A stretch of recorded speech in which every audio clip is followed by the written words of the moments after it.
여러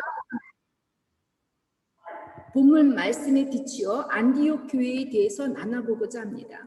수많은 교회들이나 목회자들이 안디옥 교회를 롤 모델로 벤치마킹 하려고 해서 많은 교회들이 이름도 안디옥이라고 이렇게 짓고 그렇게 하는데, 도대체 안디옥 교회가 어떤 교회였는지 그 설립 배경부터 특징 등 구체적으로 여러분과 나눠보면서 우리도 안디옥 교회 교우들처럼 우리 바젤 한인선교교회도 마찬가지로 주님께서 우리에게 전하시고자 하시는 말씀이 무엇인지 성령의 감동으로 깨닫고 우리 삶 속에서 적용해 보는 시간이 되기를 바랍니다.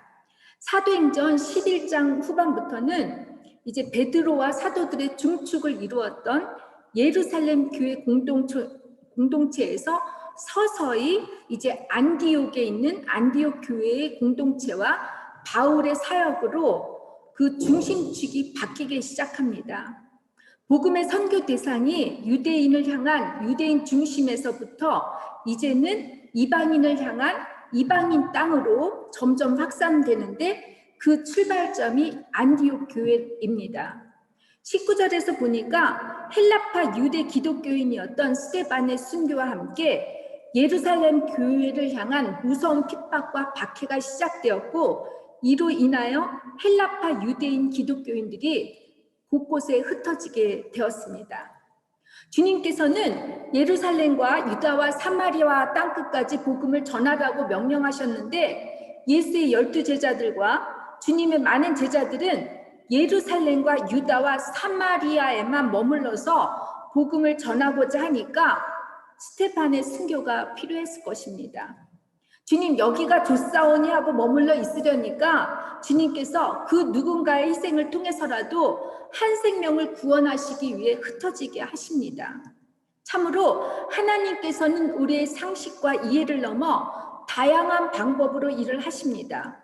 분명 스데반의 순교는 인간의 완악함으로 자행된 불행한 사건이었지만, 이 일을 전화위복의 기호로 삼으셔서 복음이 땅끝까지 전하게 하십니다.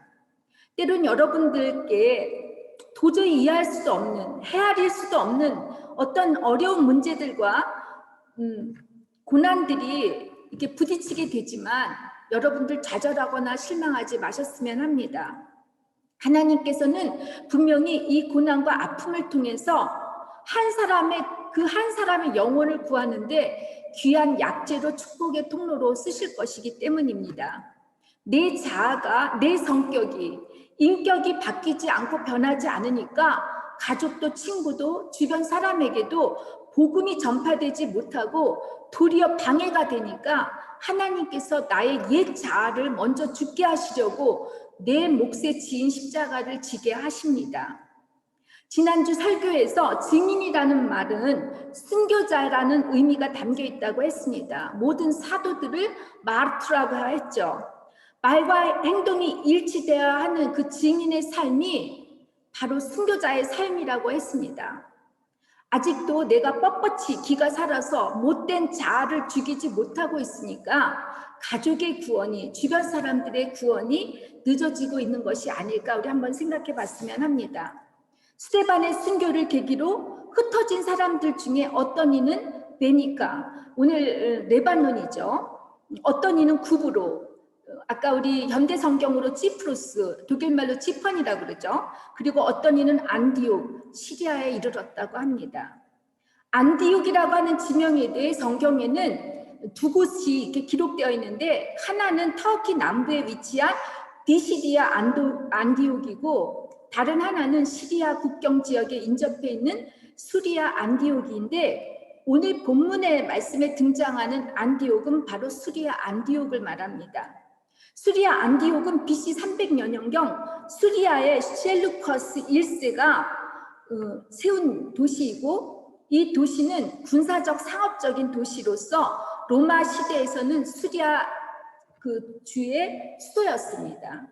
로마 제국이 통치하던 당시에 수드라 안디옥이라고 하는 도시는 로마와 알렉산드레에 이어 세 번째로 큰 대도시였고, 이곳을 아시아의 심장부라고 불렸다고 합니다. 안디옥에는 주로 로마인, 헬라인, 유대인, 시리아인 등 피부와 인종이 다른 여러 민족들이 살고 있었는데 대부분 이들은 각자 나름대로 자신들의 개토 구역을 만들어서 끼리끼리 살았다고 합니다. 같은 도시에는 살고 있지만 서로가 경계하고 경쟁하는 관계였다는 거예요. 서로 다른 언어와 문화, 피부색도 인종도 다른 이 안디옥 도시에 주님의 교회, 주님의 공동체가 세워졌다는 것입니다. 어떻게 안디옥 교회가 세워졌는지, 도대체 안디옥 교회가 어떤 교회였는지 본문 내용을 우리 한 번씩 한 구절 한 구절 읽어보면서 알아보도록 하겠습니다. 첫째, 안디옥 교회는 이름이 잘 알려지지 않는 지극히 적은 몇 사람에 의해 세워진 교회입니다. 20절에서 보니까 스데반의 순교를 계기로 여기저기 흩어진 사람들은 오로지 유대인들에게만 말씀을 전했는데 그 중에 몇 사람이 헬라인에게도 예수님의 말씀을 전했다고 합니다. 누가 저자는 이 몇 사람들이 누구인지 그들의 이름도 나이도 성별도 직업도 밝히지 않고 있습니다. 분명 바울이 이곳에 1년 정도 사역을 했으면 이들의 이름을 모를 리가 없습니다. 그런데도 이들의 이름이 밝혀지지 않는 것은 시사하는 바가 매우 큽니다. 안디옥 교회를 개척한 몇몇 사람은 아마도 예수님 외에 자신들의 이름이 드러나는 것을 원치 않았던 겸손한 사람들이었을 것입니다. 바울이 여러 교회들에게 보낸 서신들을 보면 그 교회가 누구에 의해서 세워졌는지 성경에는 기록이 되어 있지 않습니다. 예를 들면 바울이 로마 교회에 편지를 보냈지만 사실 누가 로마 교회를 개척했는지 아무도 모릅니다. 이렇게 하나님의 공동체는 이름도 빛도 없는 그 한 사람의 피와 땀, 헌신으로 세워지는 것이라는 것입니다. 하나님의 교회 공동체의 주인은 그 어떠한 한 사람의 것도, 그 어떠한 한 사람의 목회자의 것도, 장로 것도 아닌 오로지 주님이 주인이신 교회이기 때문에 우리들의 각자의 이름이 드러나서는 안 된다는 것입니다. 많은 목사님도 그렇고 교인들은 처음 교회를 개척할 땐 또 처음에 하나님을 알았을 때는 자신들의 이름이 드러나지 않도록 정말 조용히 겸손하게 하나님 일을 감당합니다. 그러나 교회가 부흥하고 성장하면 어느새 나의 이름이 드러나길 바라고 인정받기를 원합니다. 여러분, 한국에서 정말 꽤 알려진 교회 목사님이 개척교회를 할 때 너무나 배가 고프고 어려워서 가난해서 그 목사님의 딸인가가 죽었다고 할 정도로 고생을 했다고 합니다. 그런데 이 교회가 이제 점점 교인 수가 늘어나고 헌금 숫자가 올라가고 교회 건물이 엄청나게 커지고 부동산이 많아지다 보니까 이분의 순수한 믿음과 신앙은 다 잃어버리고 현재 그 교회가 세습 문제로 재정의 불투명한 문제로 뉴스에까지 나오고 세상 사람들로부터 또 같은 교회를 다니는 우리들로부터 지탄을 받고 있습니다. 하나님이 있어야 할 최고의 자리에 목회자들이 차지하고 있고 하나님의 영광이 드러나야 할 곳에 자기 이름이 드러나길 바라고 하나님으로부터 인정을 받기보다는 사람들로부터 인정을 받고 대우를 받으려고들 합니다. 말은 주의 종이라고 하지만 주인처럼 행사하려고 하고 섬기려고 하지 않고 지배를 하려고 합니다. 교회 교우들은 어떻습니까? 자신이 교회에서 가장 봉사를 많이 하고 헌금을 많이 했으니까 할 말 다 하려고 하지 않습니까? 조금이라도 자기 이름이 드러나지 않으면 실족하고 시험을 받습니다. 그러나 여러분, 성경에는 이름이 기록된 사도들과 성도들보다 기록되지 않은 무명의 성도들이 훨씬 많습니다. 이름도 빛도 없이 주님 한 분만 바라보고 주님을 위해서 살다가 죽은 사람들이 훨씬 많다는 것입니다. 특히 교회 공동체, 특히 그 교회 공동체는 그 어떠한 한 사람에서가 아니라 주님을 믿고 따르는 모든 사람들에 의해서 성령의 감독으로 교회가 세워져 나가야 합니다. 사도 바울은 고린도전서 12장 20절에 우리 모두는 그리스도의 몸이요 지체의 각 부분이라고 했고, 로마서 12장 5절에는 이와 같이 우리 많은 사람이 그리스도 안에서 한 몸이 되어 서로 지체가 되었다고 하였습니다. 교회 공동체는 그 어떤 한 사람에 의해 주도가 된다면 주님의 몸이 죽고 맙니다. 서로의 교제와 섬김과 사랑에 의해 성령의 감동으로 교회 공동체가 세워나가야 합니다. 이제 코로나 팬데믹을 계기로 많은 기독교인들 중에서는 스스로 자신을 교회 공동체로부터 격리시켜서 다른 제자들과 붙어있고 서로 교제 나누는 것을 꺼리려고 할 것입니다. 그리고 또 꺼리고 있습니다. 머리이신 예수 그리스도 외에 어떤 지체들과 연관을 맺기를 싫어하는 분들이 이제 점점 많아질 것입니다. 건강한 몸을 이루기 위해서는 모든 지체가 필요합니다. 어떤 지체는 중요하고 어떤 지체는 필요 없다고 생각한다면 어떻습니까? 우리가 손이 싫다 해서 손을 없앤다면 우리는 장애인입니다. 건강한 사람이 못 되는 것입니다. 혹시 저 지체는 내게 중요하지도 필요하지도 않다고 생각하면서 그 지체 하나 없으면 문제가 없다고 생각하면 우리 교회도 장애인 교회가 되는 것입니다. 그 몇 사람의 겸손과 섬김에 의해 안디옥 교회가 세워진 것처럼 여러분의 겸손한 섬김과 봉사들이 건강한 주님의 몸을 세워가리라고 믿습니다. 둘째, 안디옥 교회는 주님의 손이 함께하는 교회였습니다. 21절을 보니까 주의 손이 그들과 함께 하심에 수많은 사람들이 믿고 주께 돌아왔다고 했습니다. 안디옥 교회에 자기를 낮추는 그 몇 사람에게 주신 상은 바로 세상은 알아주지 않더라도 하나님이 알아주셔서 주의 손이 함께 하시는 것이었습니다. 주의 손이 복음을 전하는 그들과 함께 하셨다는 것입니다. 성경에서 보면 하나님의 손이라는 말이 참 많이 나옵니다. 하나님의 손이라고 표현하는 것은 주로 구약 성경에서는 하나님의 능력, 하나님의 돌보심, 인도하심, 하나님의 섭리를 의인화한 것입니다. 왜 볼 수도 없는 하나님이신데 하나님의 손이라고 이렇게 표현했을까라고 질문하는 사람들이 있습니다. 하나님 귀, 하나님 입, 하나님의 눈이라고 이렇게 표현하는 것은 신학적 용어로 그 신인 동영 동성설이라는 거 부릅니다. 하나님을 인간에 빗대어, 그러니까 하나님이 우리와 하나님의 형상대로 우리가 지음을 받았기 때문에 하나님의 빗대어서 의인법으로 사용하느라고 그렇게 말을 표현합니다. 여러분, 하나님께서는 인간의 눈으로 보는 것처럼 우리를 보시고 인간의 귀로 들으시는 것처럼 우리가 하는 말을 들으시고 우리가 하는 것처럼 하나님도 똑같이 행하시는 분이라는 것입니다. 그러면 얼마나 무섭겠습니까? 두렵지 않습니까?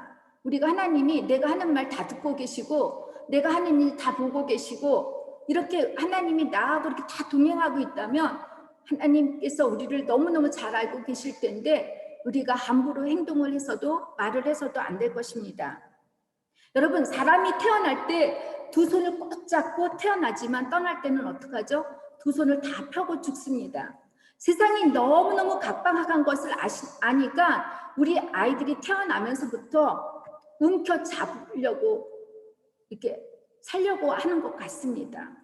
보통 여러분 소유와 출세를 목적으로 두는 사람들은 대부분은 자기의 손을 의지하려고 합니다. 언젠가 썩어져 없어질 자기 손을 붙잡으려고 하는 사람은 가난한 사람에게는 폭력의 손이 되고 자신보다 위에 있는 사람에게는 잘 보이기 위해서 아부의 손으로 빕니다. 자신의 손에 움켜쥐기 위해 남의 것을 갈취해서라도 내 것을 만들려고 하고 수단과 방법을 가리지 않고 자신의 손을 사용합니다. 그러나 내 손에 무엇을 쥐어잡고 있는 것이 중요한 것이 아니라 하나님의 손에 붙잡힌 것이 중요한 것입니다.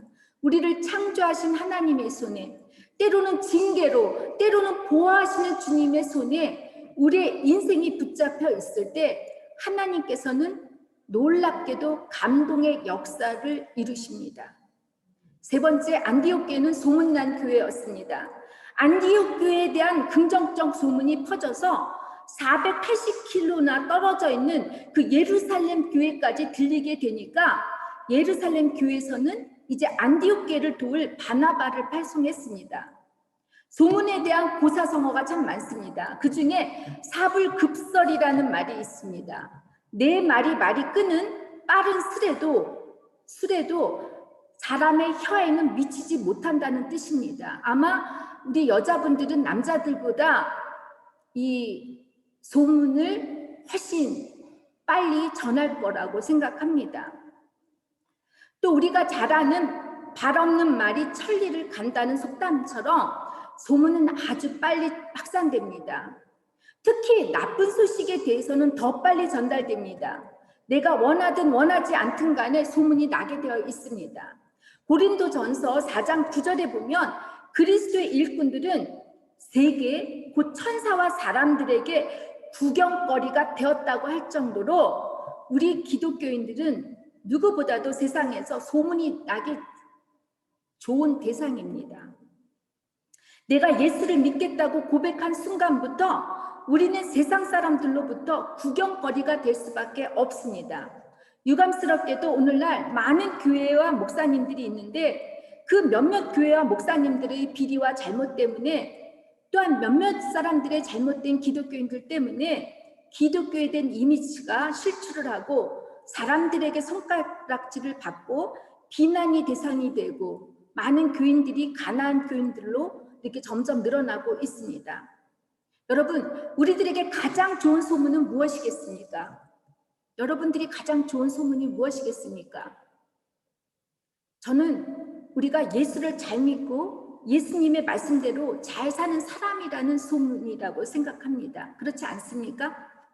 여러분은 지금 어떤 소문의 주인공이라고 생각하십니까? 또한 우리 바젤 한인 선교교회는 지금 어떤 구경거리가 되고 있는지 한번 여러분 목장에서 나눠봐 주시기 바랍니다. 안디옥 교회가 좋은 소문이 나니까 구원받는 사람들이 날로 늘어나게 되었듯이 우리 모두 좋은 소문의 대상자가 되고 우리 바젤 한인 선교교회가 좋은 교회로 널리 알려져서 이 교회가 어떤 교회인지 궁금해하는 사람들이 많이 찾아오고 날로 성장하는 그리고 성숙한 우리 교회가 되기를 축원합니다. 네 번째, 안디옥 교회는 훌륭한 하나님의 위로자 바나바가 있었습니다. 안디옥 교회의 소문을 듣고 예루살렘 교회에서 바나바를 파송했습니다. 바나바에 대해서는 제가 이미 2번 정도 설교에서 언급을 했습니다. 바나바는 그 안디옥에서 별로 떨어져 있지 않은 구브로에서 태어난 네이파 사람이라고 했습니다. 이름이 요셉이라고 했죠. 그리고 헬라파 유대인 기독교인이었습니다.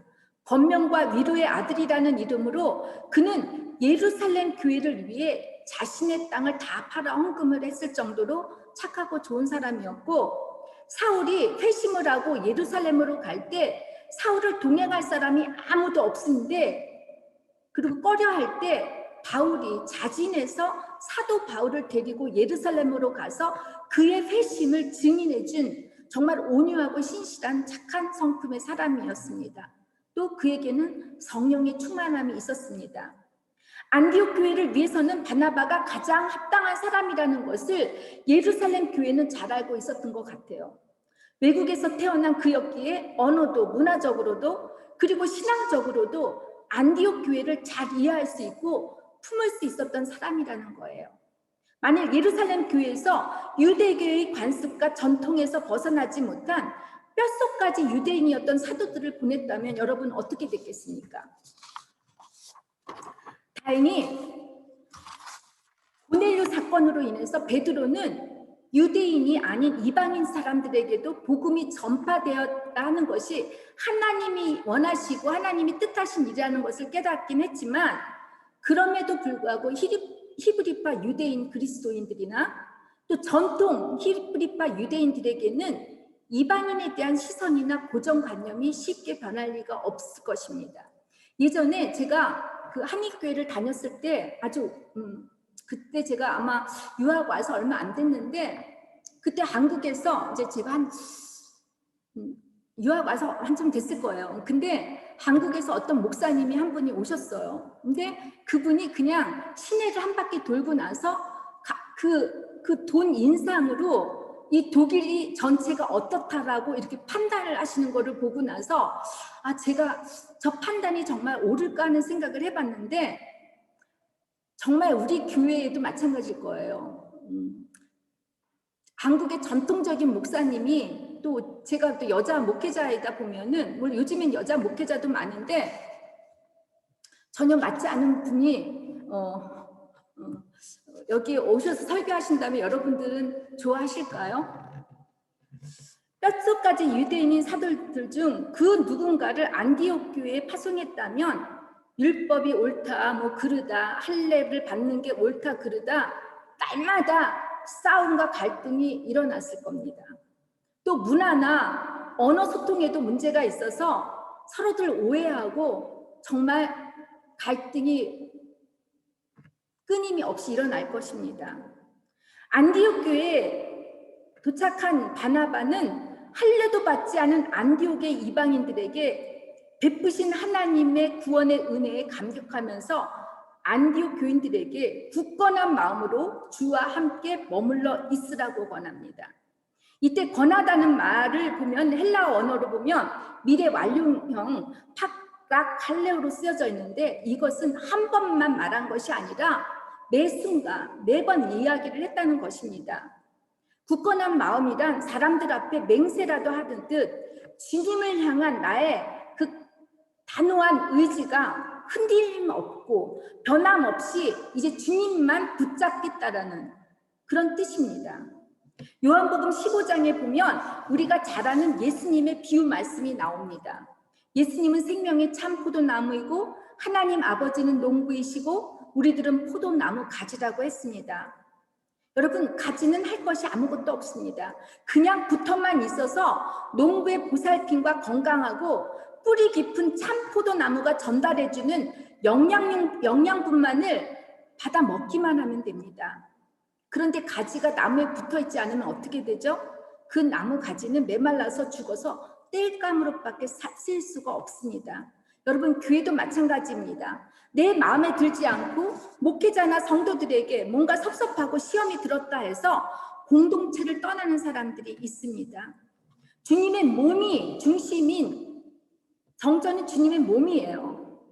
이 건강한 그 교회에 공동체에 붙어만 있을 때 내 신앙도 믿음도 건강하게 잘 자라고 열매를 맺게 되는데 주님의 교회의 몸에 붙어 있는 물론 주님의 교회가 주님의 몸이라고 생각하지 않은 많은 교회도 있지만 이것은 어떻고 저것은 어떻다라고 하면서 적작 적용 붙어 있지 않으면 여러분 신앙이 메말라 버리고 맙니다.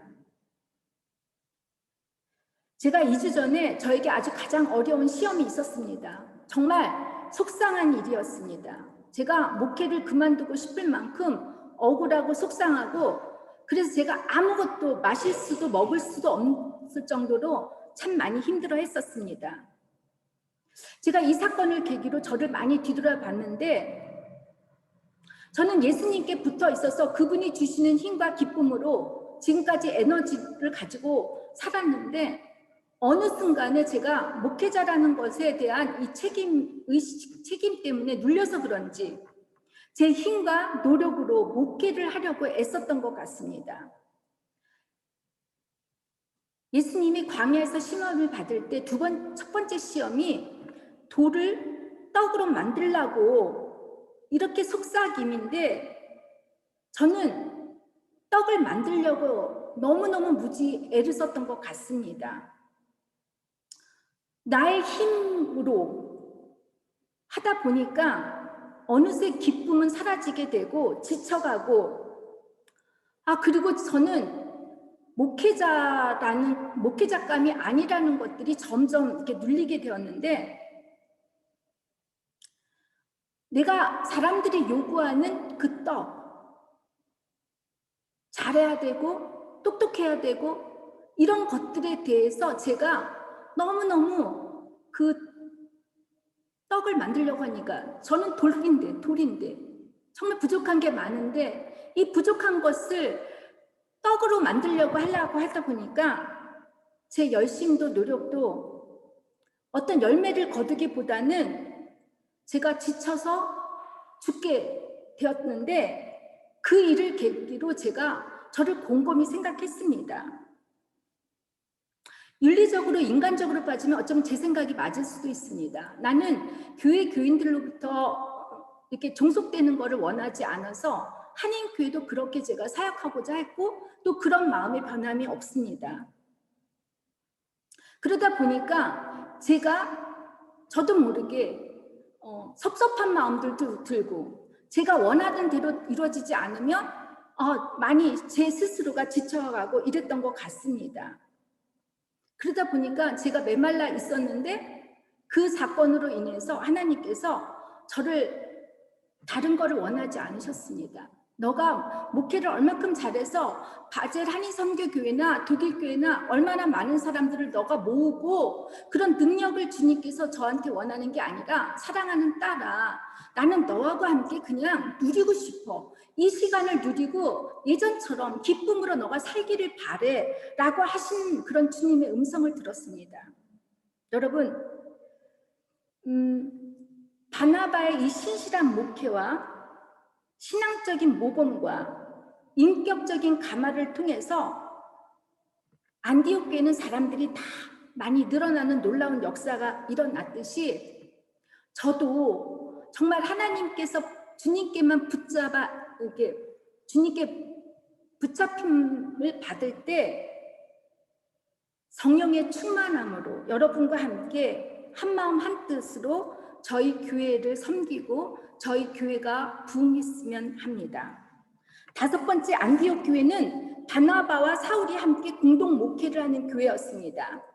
안디옥 교회가 사람들이 늘어나자 바나바가 혼자서 감당하기가 어려웠던 것 같습니다. 그래서 그는 함께 일할 동력자가 필요했습니다. 요즘 교회 다니는 사람 중 바나바는 아주 오래전에 만났던 바울이 떠올랐을 것입니다. 다메섹에서 회심한 바울이 예루살렘으로 갈 때 어느 누구도 함께하지 않았지만, 바울의 회심과 하나님께서 바울을 부르셨을 때의 말씀, 내가 이방인을 위해 너는 나의 택한 그릇이라고 고백했던, 하나님께서 말씀하셨던 것을 아마 바울이 바나바에게 간증을 했던 것 같습니다. 그렇기 때문에 그 간증이 바나바의 머리에는 잊혀지지 않고 있었을 것이고, 지금 바울 입장에서 보면은 여러분 10년이라는 시간이 지났습니다. 하나님께서 바울을 이방인의 그릇이 되게 했겠다고 도구로 사용해 놓고 나서, 이제 바울이 하나님을 만나고 인격적으로 만나서 너무 기쁘니까 담대하게 선포하는데 사람들은 이를 죽이려고 하고 일을 못하게 해요. 그래서 결국 바울이 자기 고향 다소로 가서 지금 10년 동안 버티고 있다고 생각하면 바울의 입장에서는 얼마나 이해가 안 되겠어요. 하나님, 나를 어떻게 이렇게 만들어 놓으셨느냐고. 근데 이때 바나바가 175km, 안디옥에서 다소까지는 175km인데 찾아갔다라는 말이 원어로 보니까 샅샅이 뒤졌대요. 다소에 가서 바울을 찾으려고. 그리고 나서 바울에게 공동 목회를 제안하고 했다면 이 바울의 입장에서는 얼마나 놀랐겠어요. 10년을 하나님께서 나를 왜 기다리게 하셨는지 다 나타나지 않겠어요? 한치의 오차도 없으신 하나님의 선교 플랜이었습니다. 여러분, 사실 바나바와 바울은 성격적으로 전혀 맞지 않는 인물들이었습니다. 마음이 따뜻하고 착하고 사람들을 잘 권면한 바나바와는 달리 바울은 아주 강직한 성품의 사람이었습니다. 옳고 그른 것이 분명했고 학문적으로는 논리적이었고 율법에 대해 모르는 것이 없이 또 지적인 사람이었습니다.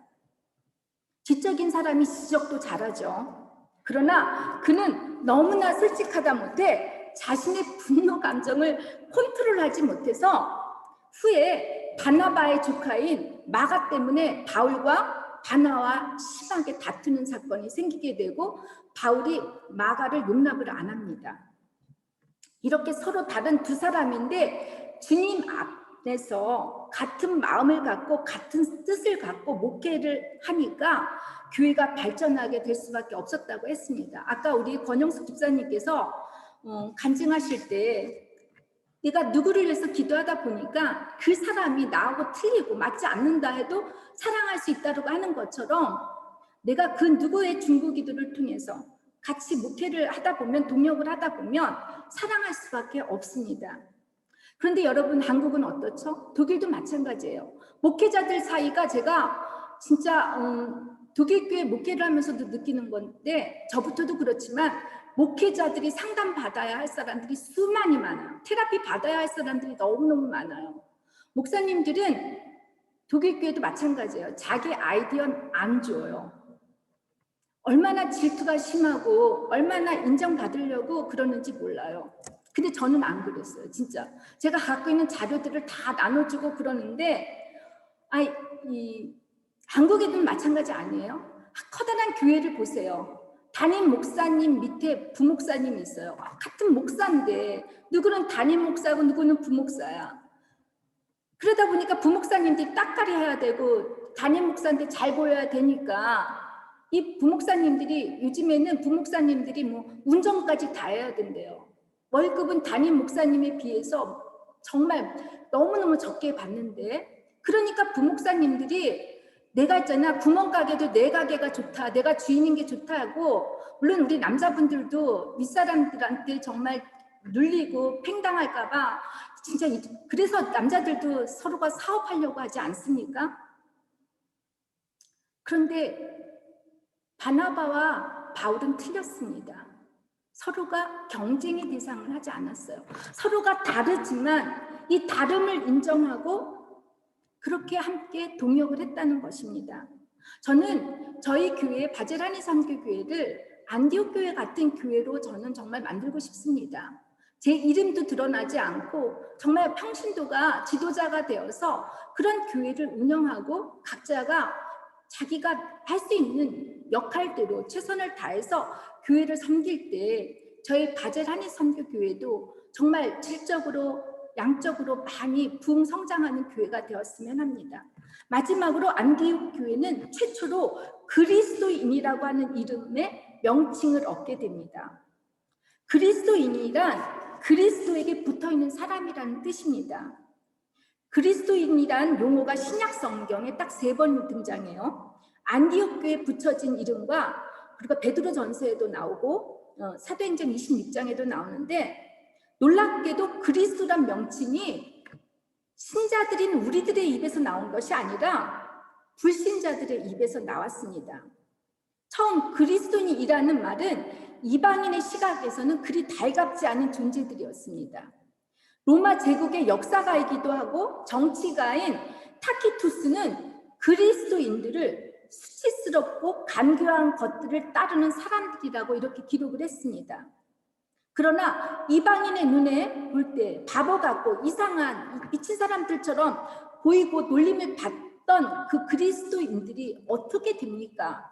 세상을 변화시키고 세상을 구별할 줄 알게 되고 사랑을 나누는 하나님의 거룩한 백성으로 인정을 받는 것이 아닙니까?